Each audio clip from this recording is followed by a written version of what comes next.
નમસ્કાર મિત્રો. તો આજે આપણે આપણી નવી રેસીપી બનાવવા જઈ રહ્યા છે સરગવા અને બટાકાની કઢી. હા મિત્રો, તમે કોઈ દિવસ બનાવી છે કે નહીં ખબર નહીં, પણ આજે આપણે બનાવવા જઈ રહ્યા છે સરગવા અને બટાકાની કઢી. તો મિત્રો, સૌપ્રથમ આપણે આ રીતે સરગવો લઈ લેવાનો અને તેને કાપીને તેના કટકા કરી નાખવાના. ત્યારબાદ તેને કુકરમાં નાખીને 2 ગ્લાસ પાણી રેડીને તેને બાફી દેવાના. 5 સીટી વાગ્યા પછી આપણો સરગવો બફાઈ જતો હોય છે. ત્યારબાદ તેને કાઢી લેવાના. તેને કાઢ્યા બાદ આ રીતે તેના કટિંગ કરી નાખવાના, ટુકડા કરી નાખવાના સરસ મજાના, અને તેને આ રીતે બાઉલમાં કાઢી લેવાના. ત્યારબાદ આપણે 3 બટાકા લેવાના, તેને પણ કુકરમાં નાખીને બાફી નાખવાના 3 સીટી મારીને. અને બટાકા બફાયા બાદ તેને પણ આ રીતે કાપીને નાના ટુકડા કરીને ડીશમાં કાઢી લેવાના. અને ત્યારબાદ આપણે એક છાશની થેલી લેવાની, એને આ રીતે બાઉલમાં કાઢી લેવાની. આપણે આ 2 ડુંગળી કાપી છે, તેને પણ સરસ મજાની કાપીને એક નાની વાડકીમાં મૂકી છે. સાથે થોડોક એટલે કે 3 ચમચી ચણાનો લોટ છે. અને આ છે આપણા ગરમ મસાલા અને લસણ ડુંગળીની પેસ્ટ, સાથે 2-3 ચમચી ખાંડ. તો ચાલો મિત્રો, હવે આપણે જોઈએ કે સરગવા બટાકાનું કઢીનું શાક કેવી રીતે બને છે. તો સૌપ્રથમ આ રીતે એક કઢાઈ લેવાની અને એની અંદર આપણે તેલ નાખીશું. 3-4 ચમચી તેલ નાખીશું. તેલ ગરમ થયા બાદ તેમાં આપણે જીરું નાખીશું.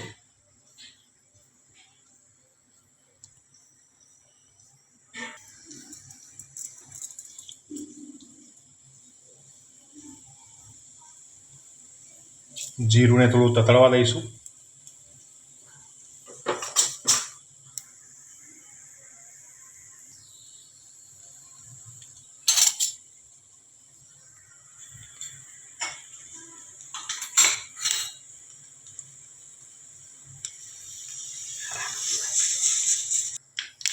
જીરું તતળી રહ્યું છે મિત્રો, જીરું તતળી રહ્યું છે સરસ મજાનું.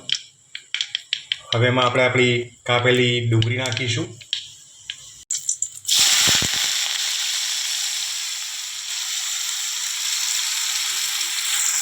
અને ડુંગળીને સરસ રીતે શેકાવા દઈશું.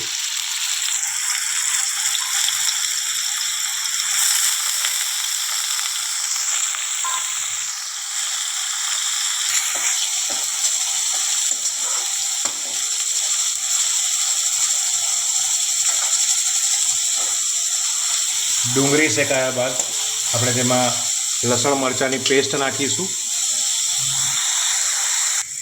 મિત્રો, ડુંગળી શેકાઈ ગઈ છે સરસ મજાની. તો હવે આપણે એમાં લસણ અને મરચાંની જે પેસ્ટ તૈયાર કરી હતી એ નાખી દઈશું અને તેને પણ શેકાવા દઈશું.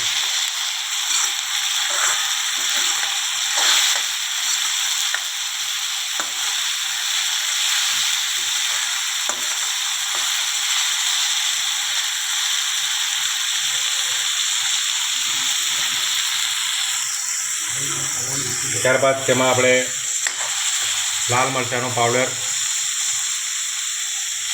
મીઠું, હળદર અને ગરમ મસાલો નાખીશું. 1 ચમચી બધું જ નાખીશું. તેને પણ બરાબર મિક્સ કરી દઈશું. બધા જ મસાલાને શેકાવા દઈશું. ત્યારબાદ મિત્રો, આપણે કઢી જે આપણે બનાવવાની છે, અને આપણે જે છાશ એક વાડકામાં કાઢી છે તેમાં આપણે ચણાનો લોટ નાખી દઈશું અને તેને બરાબર હલાવીને છાશ સાથે મિક્સ કરી દઈશું.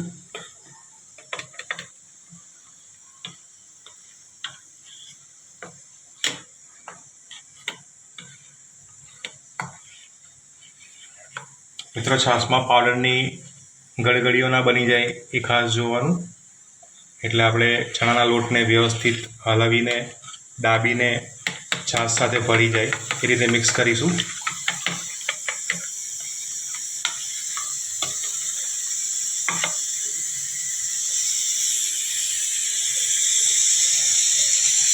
મિત્રો આપણી ડુંગળીમાં જે મસાલા નાખ્યા હતા એ મસાલા પણ વ્યવસ્થિત શેકાઈ ગયા છે.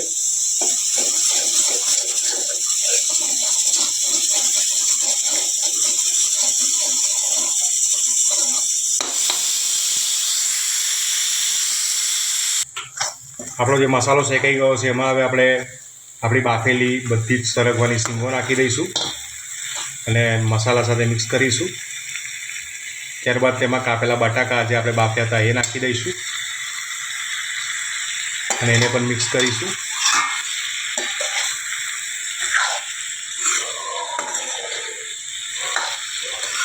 તમે જોઈ રહ્યા છો કે આ રીતે બટાકા સરગવાનું શાક બનતું હોય છે.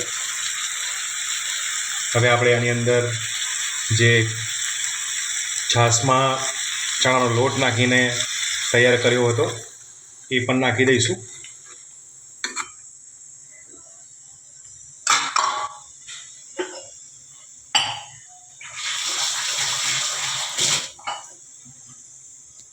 અને આ બધું હવે ધીરા તાપે આપણે તપવા દઈશું. એમાં 1 ગ્લાસ પાણી નાખીશું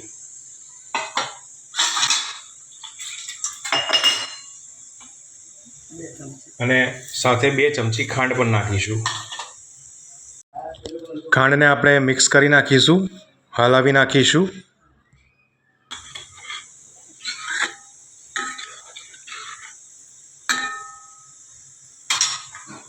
તમારે ફક્ત ને ફક્ત સરગવા બટાકાની ખાટી કઢીનું શાક ખાવું હોય તો તેમાં ખાંડ ન નાખો તો પણ ચાલે. મિત્રો આપણે જે પાણી નાખ્યું હતું ત્યારબાદ આપણે એને બરાબર હલાવીને મિક્સ કરી દીધું છે અને હવે આને બધું બરાબર શેકાઈ જાય, મિક્સ થઈ જાય એના માટે ગેસ પાસ કરીને 2-5 મિનિટ ઉકળવા દઈએ છીએ. તો મિત્રો આટલું સહેલું છે સરગવા બટાકાનું રસાવાળું કઢીનું શાક. આપ જોઈ રહ્યા છો કેટલું સરસ લાગી રહ્યું છે. સરગવાની શીંગો અને બટાકાનું સરસ મજાનું કઢીનું શાક.